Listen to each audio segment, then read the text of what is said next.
My parents said, "Don't even think about coming to the wedding, you'll ruin the photos." So I quietly took back the honeymoon money, walked away, and let them brag about everything, until I revealed one truth that completely destroyed them.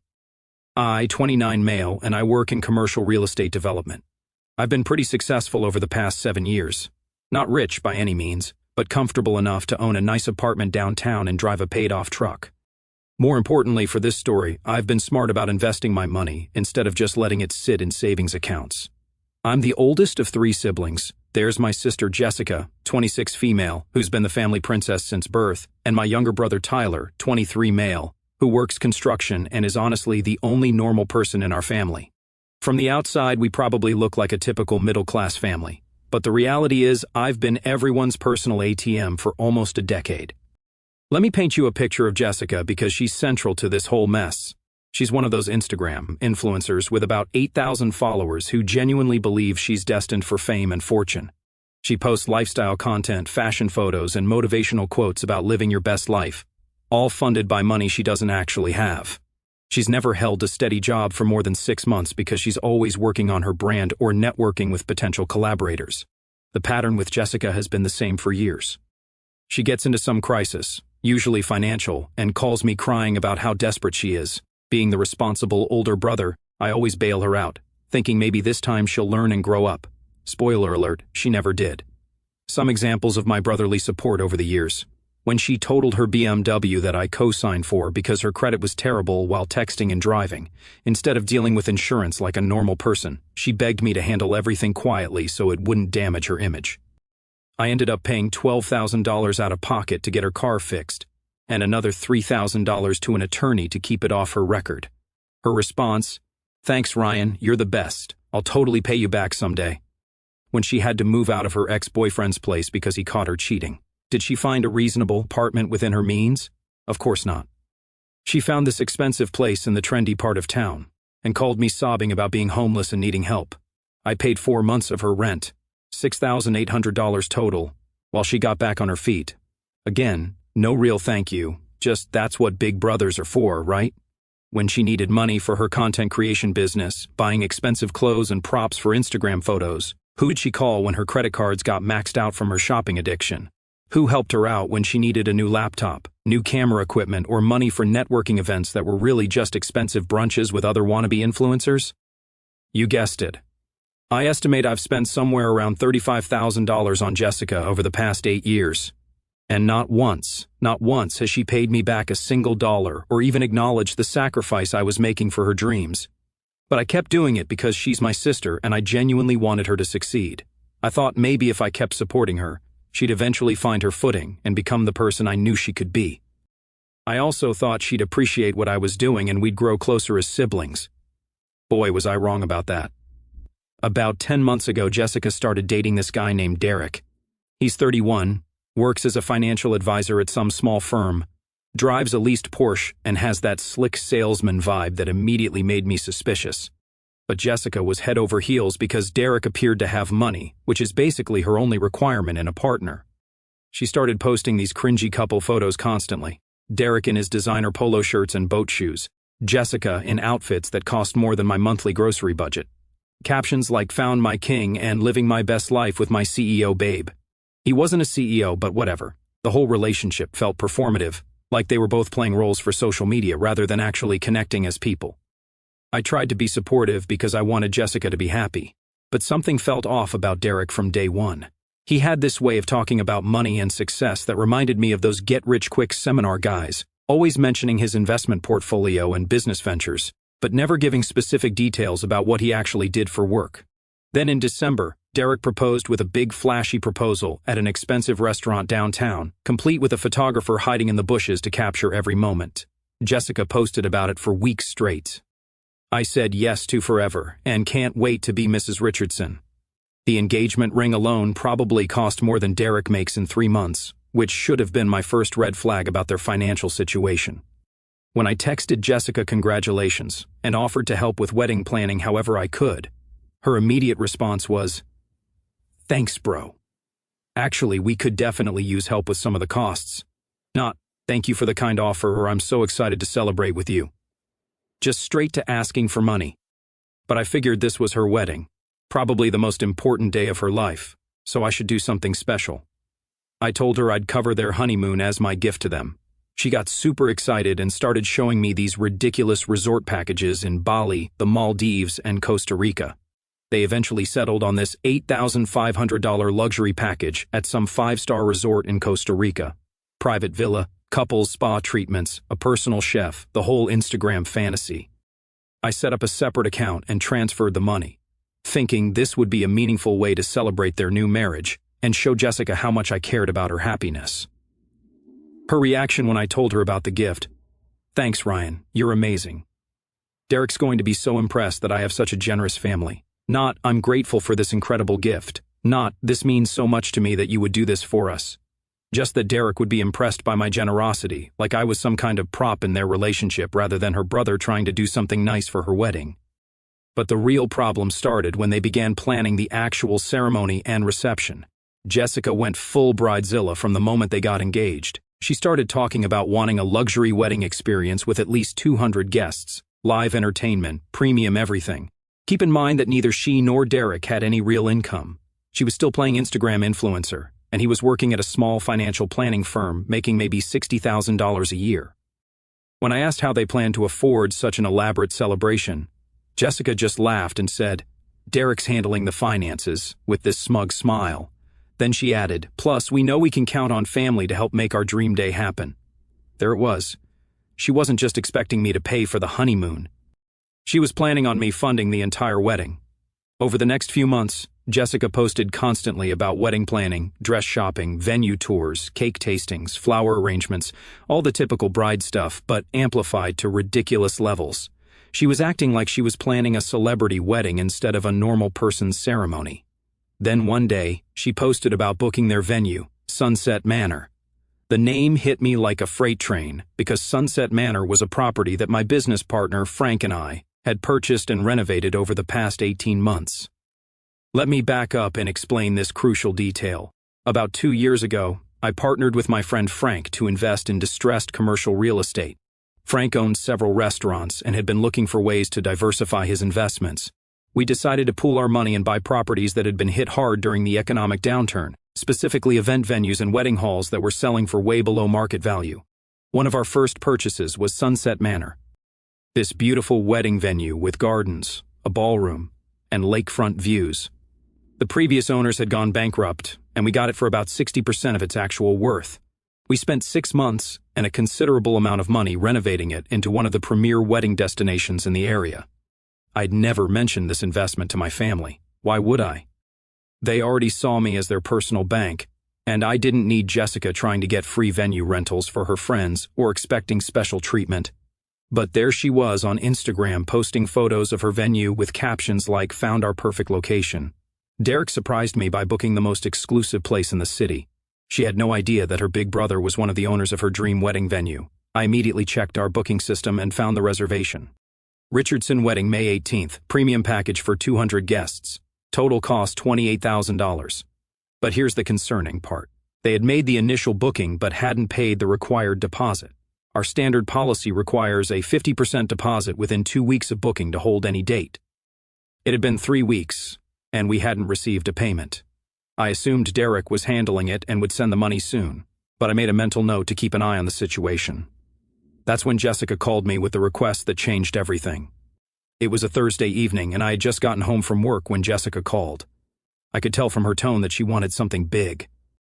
"Ryan, we need to talk about the wedding." "Okay, what's up?" "So, Derek and I have been going over all the costs, and we've realized we're going to need more family support than we originally thought." Here we go, I thought. What kind of support? Well, the venue ended up being more expensive than we planned, and with all the other vendors. We were hoping maybe you could help us with some of the major expenses. I took a deep breath. "Jessica, I'm already paying $8,500 for your honeymoon. That's a pretty substantial gift." "I know, and we totally appreciate that, but this is a once-in-a-lifetime event, Ryan, and you're doing so well with your real estate investments. We just need maybe like $15,000 to make everything perfect." $15,000 on top of the honeymoon. She wanted me to spend over $23,000 on her wedding to someone I barely knew. Jess, that's a lot of money. Have you and Derek considered maybe scaling back some of the expenses? That's when her voice changed completely. Scale back? Ryan, this is my wedding, the most important day of my life. I'm not going to have some cheap, embarrassing ceremony because you don't want to help your only sister. It's not about not wanting to help. Really?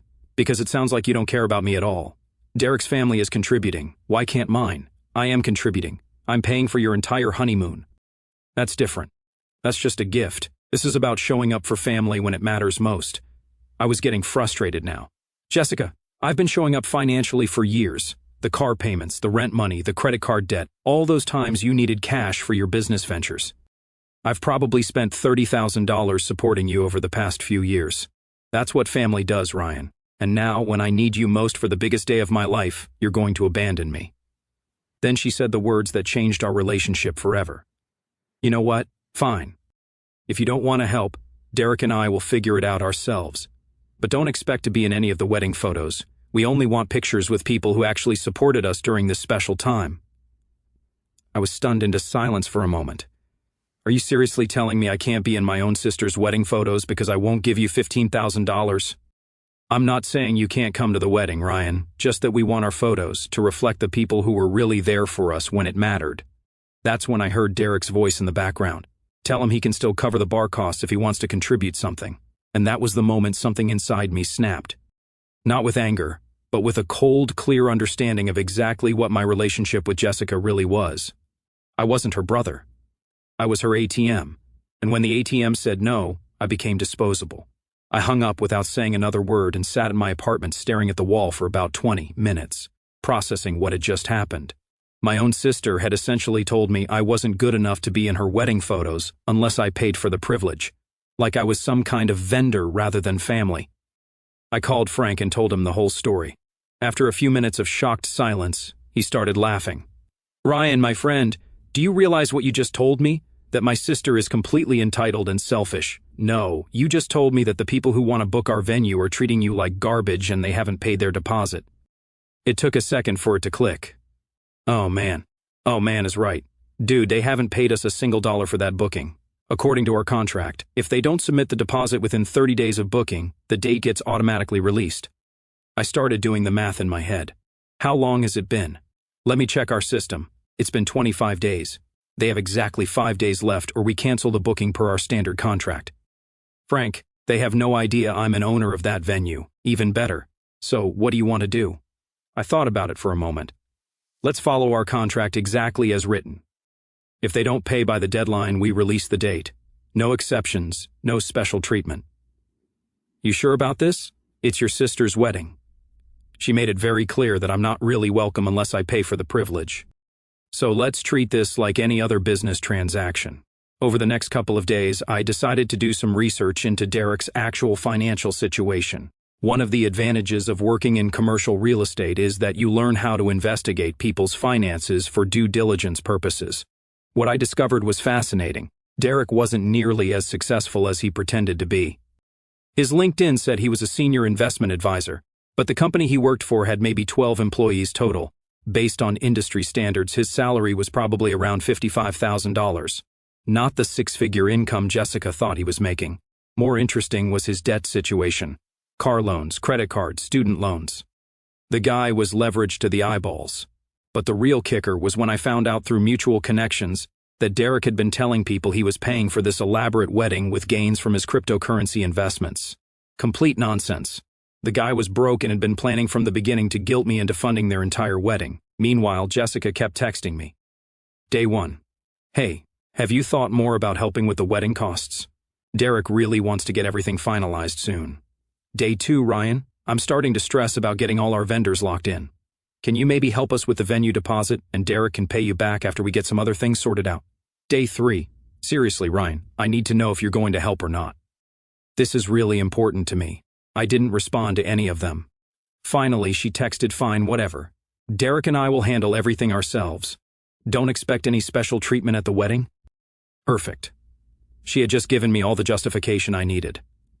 The next few days were surprisingly peaceful. No constant phone calls asking for money, no emergency crises that needed my immediate financial intervention, no guilt trips about family obligations.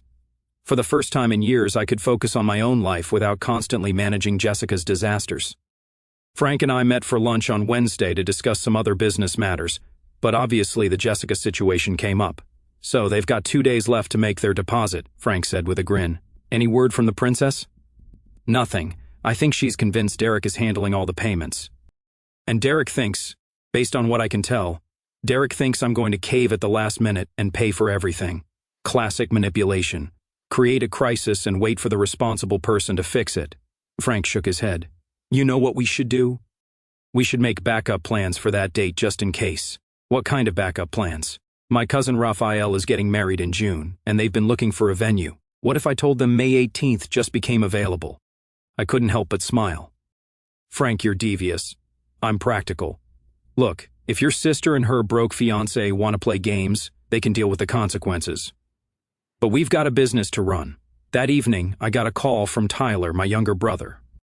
He's the only family member who's never asked me for money, and actually treats me like a person instead of a walking checkbook.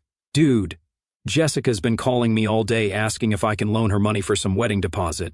How much? $14,000. She says it's an emergency and she'll pay me back within a few months. I nearly choked on my dinner. Tyler, please tell me you didn't. Heck no, I don't have that kind of money, and even if I did, I know she'd never pay it back. But she sounded pretty desperate on the phone. Kept saying Derek's money was tied up in investments, and they just needed a short-term loan. What did you tell her? That I'm not a bank. She got mad and hung up on me. So they were scrambling now. Good. Friday morning, exactly 24 hours before the deadline, I got a voicemail from an unknown number. It was Derek. Hey Ryan, it's Derek. Listen, I know there was some tension with Jessica the other day, but I wanted to reach out man to man. We're having a small issue with our venue deposit.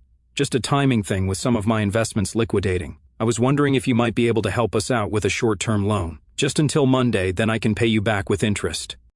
Give me a call. I deleted the message without calling back. Friday evening, Jessica called me directly. Ryan, we really need to talk about what? Look, I'm sorry if I was difficult the other day. Wedding planning is just really stressful, you know. Okay. The thing is, we're having a tiny issue with our venue deposit.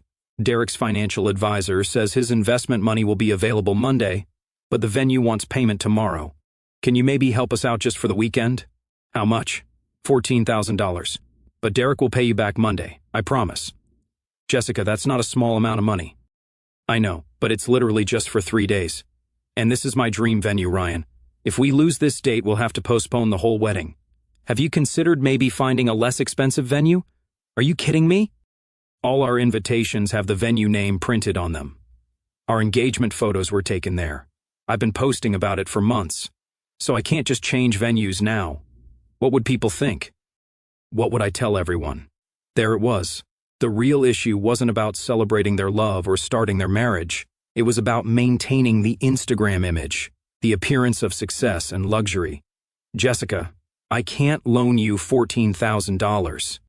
Can't or won't? Both. She was quiet for a moment. Then her voice turned cold. Fine, but don't expect me to save you a good seat at the wedding. You can sit in the back with Derek's weird cousins. And she hung up. I looked at my phone and realized I was actually smiling. Less than 24 hours to go. Saturday morning, I woke up early and made myself a big breakfast. Pancakes, bacon, eggs, the works. I was in an unusually good mood. Frank texted me around 10 a.m. Deadline is in 6 hours. Any last-minute payments from the happy couple? Nope. Complete radio silence. Perfect. I already talked to Raphael. He can sign a contract Monday morning if the date opens up. At 3 p.m., exactly 1 hour before the deadline, my phone started ringing constantly. Jessica, Derek, Jessica again. Unknown numbers. Jessica. I didn't answer any of them. At 3:47 p.m., Jessica left a voicemail. Ryan, I know you're screening my calls. Please call me back. This is a real emergency. At 3:52 p.m., Derek left a voicemail. Hey man, I don't know what kind of miscommunication happened here, but we really need your help. I can have your money back to you by Wednesday, I promise. At 3:58 p.m., Jessica texted, Ryan, please call me back right now.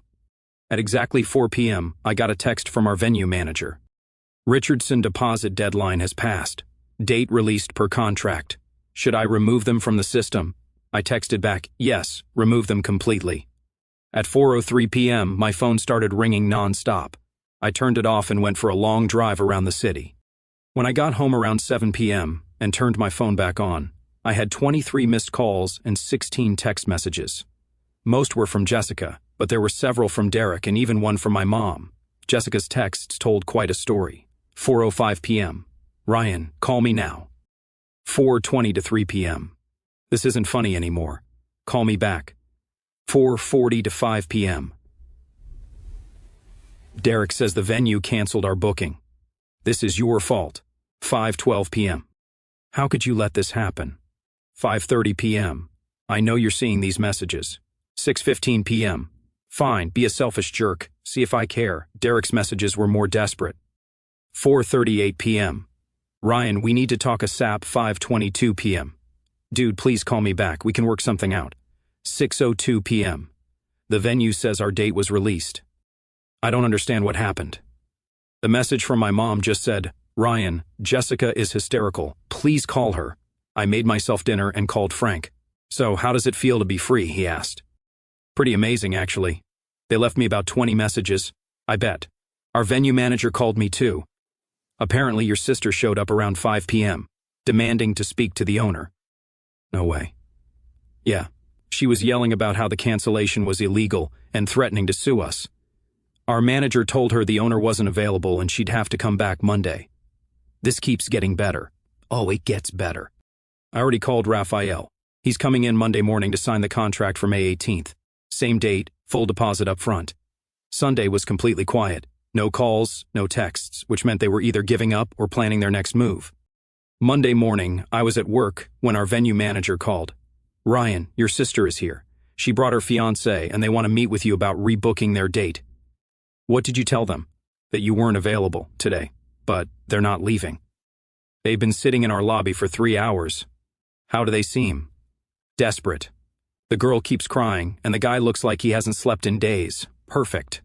Tell them I'll be there in an hour. I drove to Sunset Manor slowly, wanting them to wait a little longer. When I walked into the lobby, Jessica and Derek were sitting on our couch looking absolutely terrible. Jessica's eyes were red and puffy. Her hair was messy, and she was wearing sweatpants, something I'd never seen her do in public. Derek looked even worse with wrinkled clothes, stubble, and dark circles under his eyes. They both jumped up when they saw me. Ryan. Jessica ran over like she was going to hug me, but I stepped back. What are you guys doing here? We need to talk to the owner about getting our date back, Derek said. There was some sort of mistake with our deposit. What kind of mistake? Jessica jumped in. They said our date was canceled because we missed some deadline, but that's impossible because Derek was handling all the payments. I looked at Derek. So, you did make the deposit? His face turned red. Well, not exactly. There were some complications with my investment accounts. So, you didn't pay. It's not that simple. Actually, it is that simple. You booked a date. You didn't pay the required deposit. So, the date got released. That's how business contracts work. Jessica was getting agitated. Ryan, can you please just talk to the owner? Explain that there was a misunderstanding. I can try, but I doubt it'll help.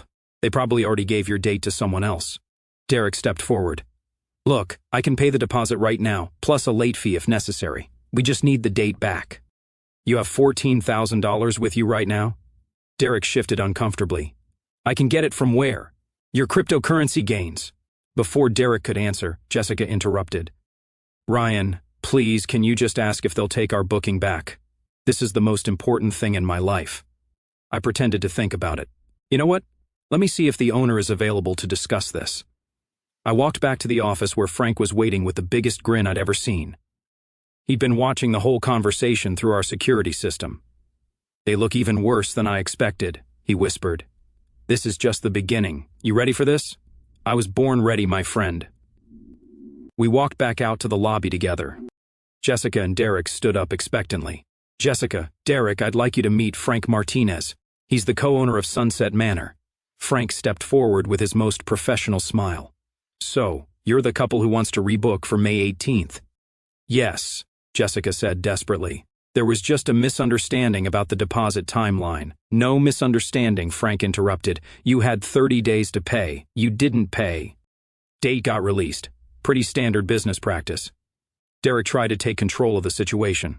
Sir, I understand there were some issues with our payment timeline, but we're prepared to pay the full deposit now, plus any late fees you require. Frank looked at me, then back at Derek. The thing is, we already have another couple signed for that date. They paid their deposit this morning. Jessica started crying again. But this is my dream wedding. We sent out invitations. We've been planning for months. Should have paid your deposit, Frank said matter-of-factly. That's when Derek got aggressive. This is ridiculous. You can't just cancel people's weddings. Actually, we can.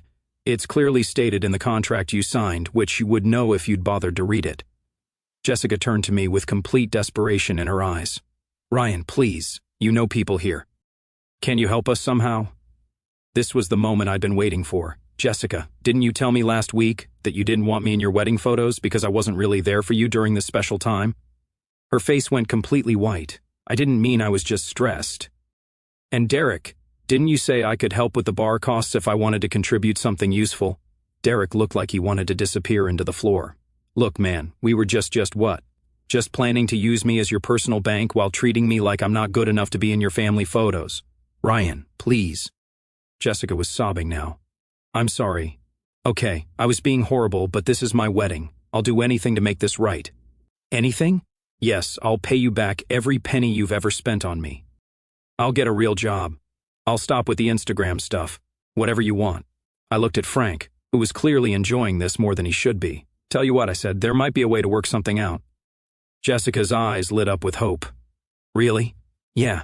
See, Frank and I are business partners. We bought this place together about 18 months ago and completely renovated it.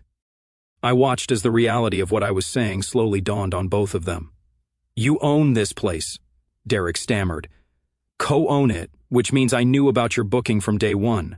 I knew when you missed your deadline, and I knew when we gave your date to someone else this morning. Jessica looked like she might faint. Ryan, why didn't you tell me? Because you made it clear that you only valued me for my money, so I decided to see exactly how far you'd take that attitude. But you could have just reminded us about the deposit. I could have, but you told me I wasn't really there for you. Remember? So I decided to step back and let you handle everything yourselves. You wanted to treat me like a vendor instead of your brother. So that's exactly what I did. I treated you like customers. Customers who don't pay their bills. Derek was getting angry now. This is messed up, man. You sabotaged your own sister's wedding. I didn't sabotage anything. You failed to meet your contractual obligations. That's entirely on you. But you could have prevented this. Why should I? You both made it crystal clear that I wasn't welcome at your wedding, unless I paid for the privilege. You wanted to exclude me from family photos because I wouldn't give you $15,000. So I gave you exactly what you asked for. I removed myself from the situation entirely. Jessica was hyperventilating now. Ryan, please. I'm begging you. I'll do anything. I'll be the best sister ever. I'll never ask you for money again. Please, just give us our date back. I looked at my sister completely broken, and finally understanding that actions have consequences. Part of me did feel bad seeing her like this, but then I remembered 8 years of being treated like nothing more than a walking checkbook. Jessica, I said quietly, do you remember the last thing you said to me on the phone? I don't remember. You said not to expect any special treatment at your wedding. Well, congratulations. You're getting exactly what you asked for. No special treatment. You're being treated like any other client who doesn't pay their bills. She collapsed back onto the couch completely defeated. Derek sat down next to her, staring at the floor. Is there anything we can do? Derek asked quietly. Any amount we can pay to fix this? Frank and I exchanged glances. Actually, Frank said, we do have one other date available. They both looked up with desperate hope. When? Jessica whispered. January 15th. This January. Next January. 14 months from now. But all our vendors, our invitations, our guests, not our problem, I said. Take it or leave it. They sat in stunned silence for a full minute. Finally, Derek asked, how much would the deposit be for January? $28,000. That's double what the May date cost. January is peak wedding season, Frank explained with a straight face. Higher demand, premium pricing. Jessica looked at me with complete desperation. Ryan, I know I messed up. I know I've been a terrible sister. Please, I'm begging you. Help us one more time. I'll sign a contract. I'll give you collateral. Whatever you want. And looking at her sitting there, finally understanding how badly she damaged our relationship, I almost felt sorry for her. Almost. Jessica, you've been asking me for money for 8 years. You've never paid me back even once. You've never shown genuine appreciation for the sacrifices I've made for your dreams. And when I finally set a boundary, you tried to punish me by excluding me from your wedding photos. I was so wrong. I was selfish and horrible. Yes, you were. And now you get to live with the consequences of those choices. I turned to Frank. We should go. We have other appointments. As we walked toward the office, Jessica called after us. Ryan, wait. I'll give you anything. I'll sign over my car. I'll work for you for free. Please don't do this to me. But I didn't turn around. In the office, Frank was shaking his head in amazement. That was intense, brother. Think I was too harsh? Are you kidding? She had that coming for years. Maybe now she'll finally learn that other people aren't just there to fund her fantasies. 2 hours later, I got a text from Tyler. Heard about the venue situation from Jessica. She's pretty devastated, but honestly, I think you did the right thing. She needed a reality check. That evening, there was a knock on my door. It was Jessica alone this time. She looked completely different. No makeup, wearing normal clothes, hair in a simple ponytail. Can we talk? She asked quietly. I let her in and we sat in my living room. Derek broke up with me, she said. I wasn't surprised, but I waited for her to continue. He said he couldn't handle the family drama and that he realized I was too high maintenance for him. She started tearing up. Ryan, I've lost everything. My fiancé, my wedding, my dream venue, and it's all because of my own actions. That's the first accurate thing you've said in years. I know you probably think I'm a terrible person. I don't think you're terrible, Jess. I think you lost sight of what actually matters. I did. I got so caught up in trying to look successful online that I forgot how to be a decent human being to the people who actually cared about me. She wiped her eyes. Can I ask you something? What if I really change, like genuinely become a better person? Is there any chance we can have a real relationship again? Not the money stuff, just being brother and sister. I looked at her for a long moment. She seemed genuinely remorseful for the first time in years. Jessica, I've been waiting almost a decade for you to grow up and realize that relationships are about more than what people can do for you financially. I know. And I'm going to prove that I can change. I already applied for jobs at 3 different companies. Real jobs. Not this influencer nonsense. You don't have to prove anything to me. Just focus on becoming the person you want to be. We sat quietly for a few minutes. Ryan, yeah, I really am sorry for everything. You deserve so much better from me. And for the first time in years, she actually sounded like she meant it. 3 months later, Jessica got a job in marketing at a local company. She moved into a modest apartment, stopped posting constantly on social media, and started paying me back small amounts every month. Not because I asked her to, but because she insisted it was the right thing to do. Derek never tried to reconcile with her, and honestly, she seemed relieved about it.